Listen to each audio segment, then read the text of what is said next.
Hi everyone, this is Dan Mumm with the Mumm Group here with your weekly market update for the Vegas real estate market. In the last 7 days, we saw more of the same trend that we've been seeing. 929 new listings come on the market and about 700 which sold. So our total inventory now is about 9,700 homes for sale. Depending on how you measure it, I'm only looking at the immediate Las Vegas area. And that represents over a 3-month supply of inventory. So if you look at the last 6 months, we've seen the consistent trend of inventory growth week after week after week. And the number of homes selling is still pretty consistent, still 700 to 800 homes selling every week, but definitely more inventory. So the common question that I always get and that is pervasive in the market today is this a bad market, or is this a bad time to sell a home, or I feel like it's a bad time to sell a home? And the answer is unequivocally no, it's actually not. The challenge is that we've had 14 straight years of appreciation, and quite frankly, the public has gotten spoiled with an extreme seller's market for the last few years. And so any kind of adjustment or shift towards a more balanced market seems like it's a terrible market or a bad market or a buyer's market or no one's buying. And that's not really true at all if you look at the stats. The number of homes selling is still very strong and very consistent here. The challenge is that there's more and more inventory. So every day that goes by, it gets more and more challenging to sell a home. There's about 100 additional homes that hit the market every day, a net gain of 100 homes on the inventory.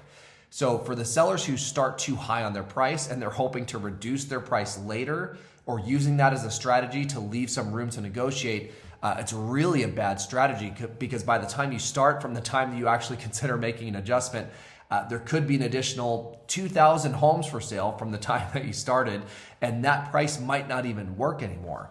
The sense of urgency from the buyers has gone way down because they know that the inventory is growing faster than it's being sold.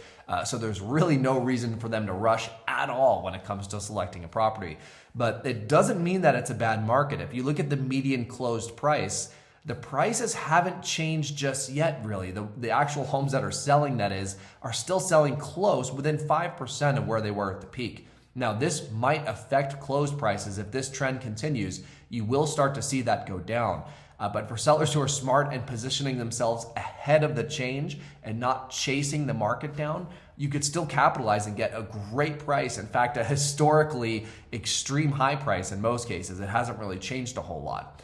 If you have bought in the last 2 to 3 years, that might be a little bit more challenging because you could be facing a low equity situation. If you're in that situation, please contact me because we do have solutions for clients like that. But for anyone who bought before 2 to 3 years ago, you're still looking at a very significant amount of appreciation.